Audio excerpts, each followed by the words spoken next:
नमस्कार। लव में तुम सबका स्वागत है।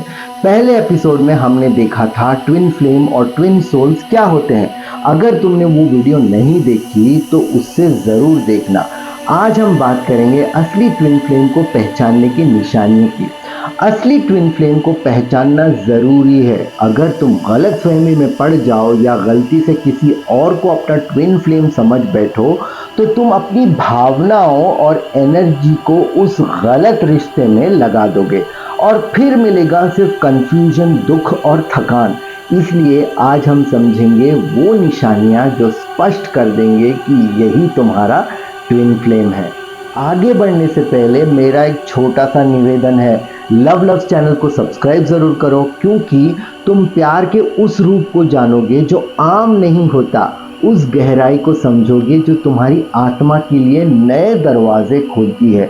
ये सीरीज़ तुम्हें विकसित होने में मदद करेगी और अगर तुम अपने ट्विन फ्लेम से मिल चुके हो या आगे मिलोगे तो ये सारी जानकारी तुम्हारी तकलीफ को कम करेगी और तुम्हें सही राह दिखाएगी। ये सिर्फ लव्स चैनल नहीं, रूह के राज भी है। कभी किसी अनजान इंसान को देखकर ऐसा लगा जैसे तुम उन्हें पहले से ही जानते हो। दिल में ठंडक और सुख की लहर दौड़ती है और साथ साथ बेचैनी और व्याकुलता भी महसूस होती है। तुम सोचते हो शायद ये बस एक इत्तेफाक होगा, पर सृष्टि की अपनी रचना में इत्तेफाक का कोई शब्द नहीं होता। याद रखो, ट्विन फ्लेम संबंध सिर्फ एक खूबसूरत प्रेम कथा नहीं है। ये तुम्हें जगाता है, आग में झुलस कर एक नया इंसान बनाता है। चाहे वो तुम्हारे जीवन साथी बने या ना बने, इसकी तीव्र ज्योति तुम्हें बदलने पर मजबूर करेगी। तुम आज जो हो उनसे मिलने के बाद वैसे नहीं रहोगे, लेकिन ये बदलाव पॉजिटिव दिशा में ही होता है। अब देखते हैं ट्विन फ्लेम से मिलने के बाद वो साइंस जो दर्शाते हैं कि वही असली ट्विन फ्लेम है। सबसे पहला, जब तुम अपने असली ट्विन फ्लेम से मिलते हो वो मुलाकात किसी आम मिलन जैसी नहीं होती। लगता है जैसे तुम्हारी आत्मा उनकी आत्मा से टकरा गई हो, घुल गई हो, जैसे दो रूहें एक ही सांस में चलने लगी हो। ये सिर्फ आकर्षण नहीं, ये एक रूहानी ताकत है जो तुम्हें अंदर से पहचानती भी है और बदलना भी है। उस मिलन के बाद तुम्हारे अंदर एक नई सोच उभरने लगती है। तुम दुनिया को एक नए दृष्टिकोण से देखने लगते हो।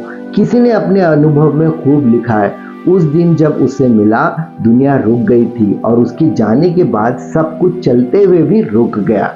और शायद तुम भी यही महसूस करोगे। पहली मुलाकात घर लौटने जैसा लगता है। घर वापसी उनकी आंखों में एक पहचान होती है, जैसे तुम्हारी आत्मा उन्हें कभी भूल ही नहीं पाई थी। एक गहरी राहत और खलबली दोनों साथ साथ। उसी लम्हे में तुम्हें समझ आता है ये इंसान अलग है। फिर तुम्हें हर जगह उनकी परछाई नजर आने लगती है। किसी रास्ते से गुजरते हुए उनके जैसा चेहरा दिख जाए, किसी फिल्म का किरदार उनके नाम का, या किसी गीत के बोल उनकी यादों जैसे। ये सब कुछ तुम्हारे भीतर एक हलचल पैदा कर देती है, जैसे सृष्टि खुद तुम्हें कह रही हो सही रास्ते पे हो, ये रिश्ता खास है। दूसरा, और फिर शुरू होती है वो अजीब सी सिंक्रोनिसिटी, यानी वो छोटी छोटी बातें जो तुम्हारी जिंदगी में बार बार दोहराते रहती है। संख्या जैसे 1 1 1 1 2 2 2 3 3 3, जिन्हें हम एंजल नंबर्स बोलते हैं, हर जगह दिखाई देने लगते हैं। जैसे कि घड़ी के वक्त में दिखेंगे, या बिल के नंबर में, या फोन नंबर में, या किसी बोर्ड पर लिखा हुआ।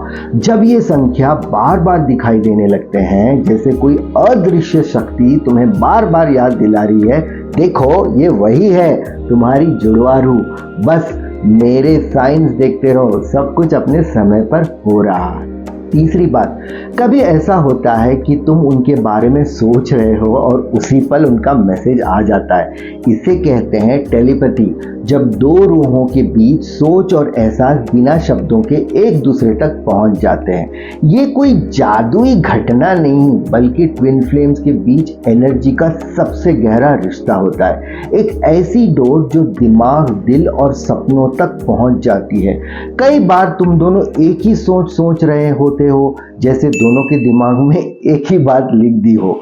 तुम कोई बात शुरू करते हैं और वो उसी पल उसे पूरा कर देते हैं, जैसे तुम दोनों की एक ही फ्रीक्वेंसी पे ट्यून्ड हो। कभी कभी तुम्हें लगता है जैसे उनकी आवाज तुम्हारे दिमाग में गूंज गई, बिना फोन बिना मैसेज, सिर्फ एक महसूस हुआ विचार। रात में सपनों में भी कायनात अपना खेल दिखाती है।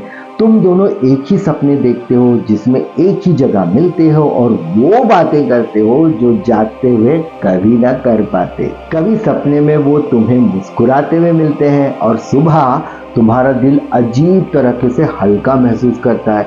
कभी तुम उन्हें गले लगाते हो और सुबह उठते ही दिल में एक गर्माहट, एक शांति आ जाती है, जैसे वो सच में पास थे। और हाँ, ये कनेक्शन सिर्फ सपनों तक सीमित नहीं रहता। कभी तुम दोनों एक ही वक्त पे कुछ करने का सोच लेते हो, जैसा बिना बात किए एक ही मॉल या कॉफ़ी शॉप पहुंच जाना या एक ही गाना सुनने का मन करना। कई बार तुम उन्हें कॉल करते हो और वो कहते हैं मैं अभी तुम्हें कॉल करने वाला था या थी। ये सब संयोग नहीं है, ये टेलीपैथिक रेजोनेंस है। पर इस रिश्ते का एक दर्द भरा पहलू भी है। जब वो उदास होते हैं तो उसका बोझ तुम अपने दिल में महसूस करते हो। जब वो दूर जाते हैं तो लगता है जैसे अपना अस्तित्व का एक हिस्सा तुमसे अलग हो गया हो। और यही ट्विन फ्लेम कनेक्शन का सबसे गहरा इम्तिहान है, दर्द के जरिए भी रूह का रिश्ता बनाए रखना। फिर शुरू होता है जज्बातों का आईना, यानी इमोशनल मिररिंग। तुम बिल्कुल ठीक हो और अचानक एक उदासी या एक बेचैनी सी छा जाती है बिना किसी वजह के। बाद में पता चलता है उसी वक्त वो किसी गहरे दर्द से गुजर रहे थे। अगर वो खुश है तुम्हारा दिल भी हल्का हो जाता है, अगर वो रोए तुम्हारी आंखों में भी नमी आ जाती है। उनकी हंसी, तुम्हारी शांति, सब एक ही लहर पर चल रही होती है। और मान लो अगर वो कुछ अच्छा करने जा रहे हैं, जैसे जिम ज्वाइन करना या डांस क्लास या आर्ट सीखना या कुछ भी और, तो तुम्हारे अंदर भी वही एनर्जी जाग जाती है। तुम्हें लगता है मैं भी कर सकता हूँ या सकती हूँ। लेकिन इस आईने का दूसरा पहलू भी है। अगर तुम में आलसीपना है या तुम जिद्दी हो या रिश्ते से भागने की आदत है, तो तुम्हारा ट्विन फ्लेम का व्यवहार भी वैसे ही हो जाता है। जैसे मैंने कहा, वो इमोशंस का दर्पण है जिसमें तुम्हारी कमजोरियां और खूबियां दोनों दिखाई पड़ते हैं। दरअसल वो तुम्हारे उन पुराने जख्मों को छू देते हैं जिनसे तुम अब तक भाग रहे थे। वो तुम्हारा अक्स है ताकि तुम उन्हें ठीक कर सको, क्योंकि ये रिश्ता हीलिंग के लिए बना है, आराम और मौज मस्ती के लिए नहीं।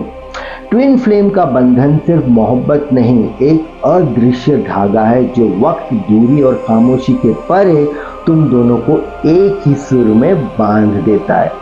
अगले एपिसोड में हम समझेंगे एंजल नंबर्स के बारे में विस्तार में, इनका असली मतलब क्या है, साथ में कुंडलिनी अवेकनिंग और तुम्हारे आत्मा के मार्गदर्शक यानी स्पिरिट गाइड्स और हायर सेल्फ का अंतर्ज्ञान कैसे तुम्हारे ट्विन फ्लेम जर्नी को और अटूट बना देते हैं। अगर तुम चाहते हो अपने रूहानी सफर में स्पष्टता, शांति और मार्गदर्शन, तो लव लव्स को सब्सक्राइब जरूर करो। हर एपिसोड तुम्हें खुद के और करीब लाता है। नमस्कार।